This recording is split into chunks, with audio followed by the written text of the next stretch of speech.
divisions que réside notre vraie force. L'heure n'est plus à la division, mais à la concorde et à l'action commune pour offrir à notre jeunesse l'espoir de la vie Cap-Haïtien, cette vie historique qui a vu naître tant de héros doit aussi jouer le rôle dans ce combat moderne de la dignité et la paix. Pourtant, je dis, au cas seulement responsable des département de Grenoble, mais nous avons un front qui débattait sur le champ sans que nous ne pas parler de ça. Problème environnemental la vampire. Mais ça doit attirer l'attention, nous tous qui là, comme citoyens, et même nous qui n'ont plus au niveau de l'État, comme nous avons de développement qui vient en pile projet là-dedans pour améliorer la situation tout citoyen. Malheureusement, l'argent qui fait de commune, 50% à l'école de presse, dès que 50%, donc pour l'argent la douane, APR et après la partie DGI, ça fait réellement des moyens pour permettre des gros travail infrastructure qui réalisent dans le monde. Je veux dire, il y a une compagnie qui a soufflé dans la ville, qui a fait du moins qu'on dit à Papaï. Lumière, toujours sorti maintenant. Et si pas de ce tigre, il n'y a pas de volet. N'a pas de pour nous tout qui là. Mais ça qui va regarder pour l'étendre, discours ça. Tout le monde qui s'y tire, il y a des personnes à voler. Ça veut dire tout le monde qui est j'ai produit, qui a fait de la taille. Tout le monde qui est j'ai produit, qui a fait en plus, qui va mal, et la police, n'a pas de médecin.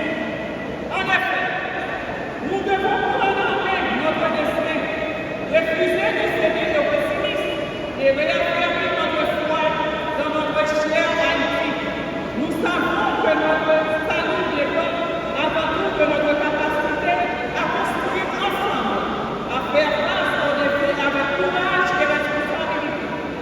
Aux Haïtiens vivant à la diaspora, au Cap-Haïtien, à toute la jeunesse de nos pays. Je dis que notre Haïti a besoin de vous, vos efforts de investissement et votre amour pour notre patrie sont essentiels.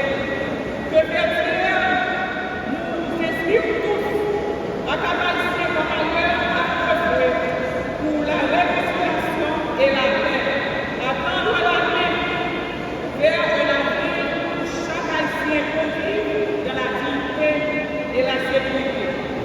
Vive la bataille de Versailles, vive Haïti, vive le Cap-Haïtien. Merci.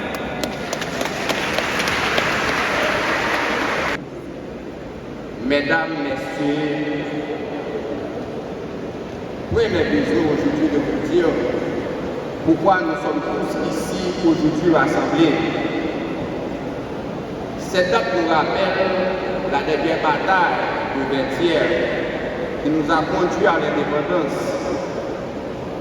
Mais laisse-moi vous dire, nous avons pris plus de 150 ans, soit en 1980, en 1953, sur le président Paul Eugène Manoir, pour commémorer, pour donner à cette date son importance. Eh bien, aujourd'hui, 71 ans après, de 1953 à aujourd'hui, cela nous fait 71 ans et qui nous donne 221 années de notre dernière bataille pour l'indépendance.